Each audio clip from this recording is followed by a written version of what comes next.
Hey, I'm Al Corlin. Thanks very much for joining me. We are in Vancouver, British Columbia right now. I wish to heck I was still down in the desert, but you know what? Duty calls. We're in Vancouver, British Columbia right now shooting some video, starting out today with probably my closest friend in the business, Yale Simpson. Yale has got a couple of companies that we've been following for the past, 5 or 6 years. Extorre Gold, which is down in the southern part of Argentina, in Patagonia, and then Exeter Resources. Both of these companies are doing incredibly well. I have to say, in the interest of full disclosure, that I happen to be a shareholder in both companies. So, you know, don't take this as being investment advice, because it's hard to be arm's length when you've written checks to companies so that you have an equity position in them, for lack of better terms. But that's how much I believe in these guys. We got some big news coming out of Extorre, if I'm not mistaken.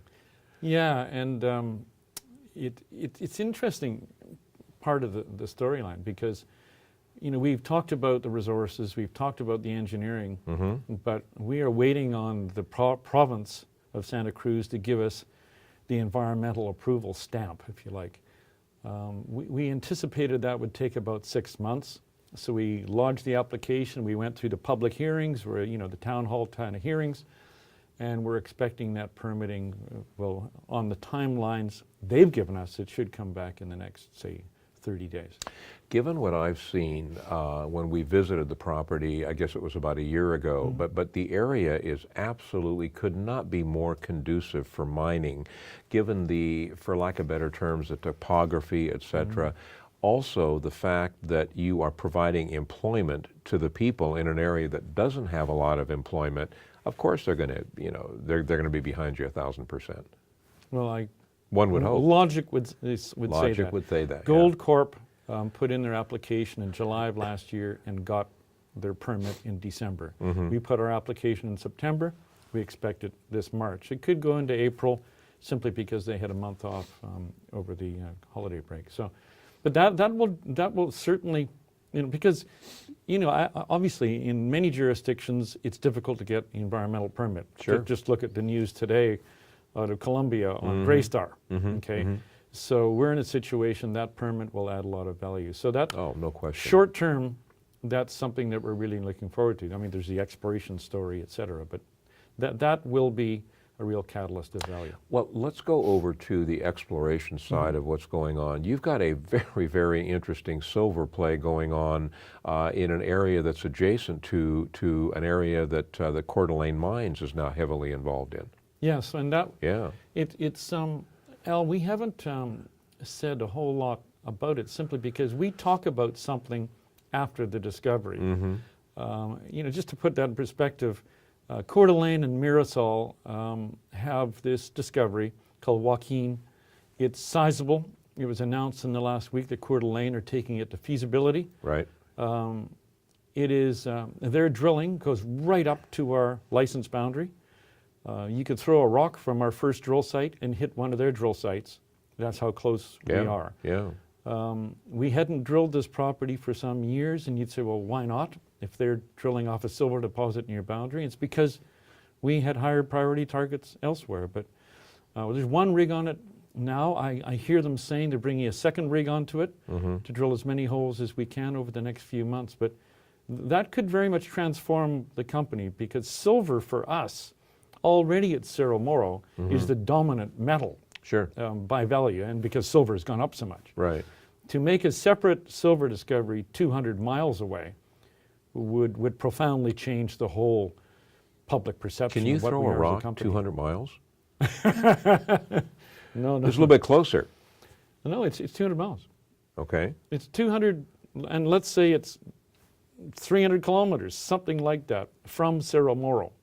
So that discovery of Mirasol's... But just so I understand, and so the listeners understand, the area that Coeur d'Alene is going to be doing extensive work on is virtually adjacent to your property. Yes, our property called Cerro Puntudo. Correct, right. And Cerro Puntudo is 200 miles from Cerro Moro. Okay. So it's a property, actually, we drilled it about 5 years ago. Okay. On the western part, maybe 3 miles from where we are currently drilling. We found a gold zone there. With some, it was going 3 grams, 4 grams over 10 to 15 meters. And that didn't compare with Cerro Moro, so we never did any more work. And in the intervening years, Mirasol took up the land around Sure. us, made the discovery, brought Yeah. in Coeur d'Alene, and the rest is history, so The to rest speak. is So- history, so to speak. Yeah. And we're also drilling south of Cerro Moro on a completely separate property again, where it's a very, very different kind of a system, disseminated gold system, nothing like Cerro Moro. I think we've got maybe 10 holes into it, waiting on assays. Sure. Potentially a game changer for the company. So, Wow. so 6 rigs going, soon to be 7. All of those rigs to find new ounces. And then we've said, Al, that when we announced our first 1,000,000 ounces on that property, and I'll say gold equivalent because there's a silver credit, we said our next major milestone will be to double that. And that's why we've got all these rigs going, because we want to double the size of the resource. I can't say exactly what month that'll be, Yeah. but that's the target. So you're going to have some significant news flow, at least for the remainder. I mean, this is kind of a silly thing to say. I was going to say for the remainder of 2011, but let's just, I mean, let's shrink our timeline down to that. So you'll have some significant news flow over the next 10 or 11 months coming out of Cerro Moro and the adjacent assets. Well, let's look at even shorter than that. Let's Okay. look at between here and July. Right.